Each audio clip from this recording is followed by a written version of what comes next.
شروع اللہ کے نام سے جو بڑا مہربان نہایت رحم والا ہے۔ الف لام میم۔ اس میں کچھ شک نہیں کہ اس کتاب کا نازل کیا جانا تمام جہان کے پروردگار کی طرف سے ہے۔ کیا یہ لوگ یہ کہتے ہیں کہ پیغمبر نے اس کو از خود بنا لیا ہے؟ نہیں، بلکہ وہ تمہارے پروردگار کی طرف سے برحق ہے، تاکہ تم ان لوگوں کو ہدایت کرو جن کے پاس تم سے پہلے کوئی ہدایت کرنے والا نہیں آیا، تاکہ یہ رستے پر چلے۔ خدا ہی تو ہے جس نے آسمانوں اور زمین کو اور جو چیزیں ان دونوں میں ہیں سب کو 6 دن میں پیدا کیا، پھر عرش پر قائم ہوا۔ اس کے سوا تمہارا نہ کوئی دوست ہے اور نہ سفارش کرنے والا۔ کیا تم نصیحت نہیں پکڑتے؟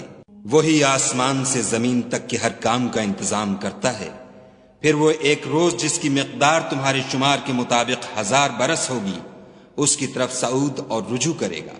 یہی تو پوشیدہ اور ظاہر کا جاننے والا اور غالب اور رحم والا خدا ہے، جس نے ہر چیز کو بہت اچھی طرح بنایا، یعنی اس کو پیدا کیا اور انسان کی پیدائش کو مٹی سے شروع کیا، پھر اس کی نسل خلاصے سے یعنی حقیر پانی سے پیدا کی، پھر اس کو درست کیا، پھر اس میں اپنی طرف سے روح پھونکی اور تمہارے کان اور آنکھیں اور دل بنائے، مگر تم بہت کم شکر کرتے ہو۔ اور کہنے لگے کہ جب ہم زمین میں ملیا میٹ ہو جائیں گے تو کیا از سر نو پیدا ہوں گے؟ حقیقت یہ ہے کہ یہ لوگ اپنے پروردگار کے سامنے جانے ہی کے قائل نہیں۔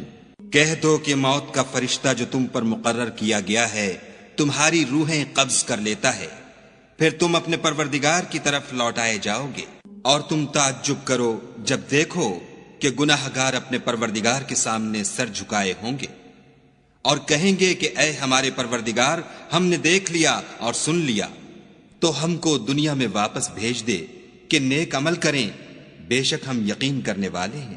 اور اگر ہم چاہتے تو ہر شخص کو ہدایت دے دیتے، لیکن میری طرف سے یہ بات قرار پا چکی ہے کہ میں دوزخ کو جنوں اور انسانوں سب سے بھر دوں گا۔ سو اب آگ کے مزے چکھو، اس لیے کہ تم نے اس دن کے آنے کو بھلا رکھا تھا۔ آج ہم بھی تمہیں بھلا دیں گے، اور جو کام تم کرتے تھے ان کی سزا میں ہمیشہ کے عذاب کے مزے چکھتے رہو۔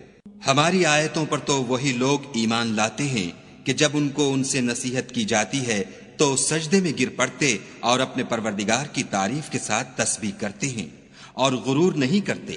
ان کے پہلو بچھونوں سے الگ رہتے ہیں، اور وہ اپنے پروردگار کو خوف اور امید سے پکارتے، اور جو مال ہم نے ان کو دیا ہے اس میں سے خرچ کرتے ہیں۔ کوئی متنفس نہیں جانتا کہ ان کے لیے کیسی آنکھوں کی ٹھنڈک چھپا کر رکھی گئی ہے۔ یہ ان اعمال کا صلہ ہے جو وہ کرتے تھے۔ بھلا جو مومن ہو وہ اس شخص کی طرح ہو سکتا ہے جو نافرمان ہو؟ دونوں برابر نہیں ہو سکتے۔ جو لوگ ایمان لائے اور نیک عمل کرتے رہے ان کے رہنے کے لیے باغ ہیں، یہ مہمانی ان کاموں کی جزا ہے جو وہ کرتے تھے۔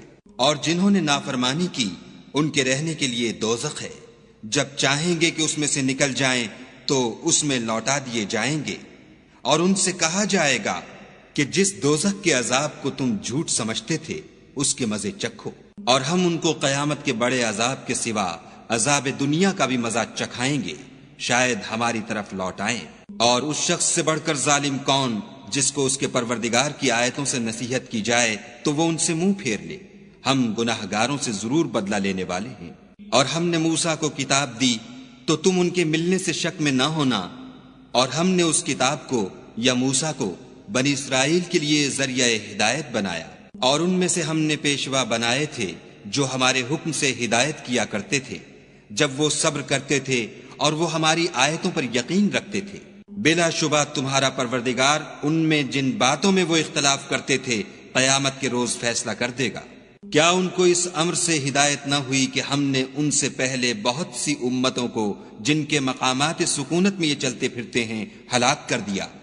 بے شک اس میں نشانیاں ہیں، تو یہ سنتے کیوں نہیں؟ کیا انہوں نے نہیں دیکھا کہ ہم بنجر زمین کی طرف پانی رواں کرتے ہیں، پھر اس سے کھیتی پیدا کرتے ہیں جس میں سے ان کے چوپائے بھی کھاتے ہیں اور وہ بھی کھاتے ہیں، تو یہ دیکھتے کیوں نہیں؟ اور کہتے ہیں اگر تم سچے ہو تو یہ فیصلہ کب ہوگا؟ کہہ دو کہ فیصلے کے دن کافروں کو ان کا ایمان لانا کچھ بھی فائدہ نہ دے گا اور نہ ان کو مہلت دی جائے گی، تو ان سے منہ پھیر لو اور انتظار کرو، یہ بھی انتظار کر رہے ہیں۔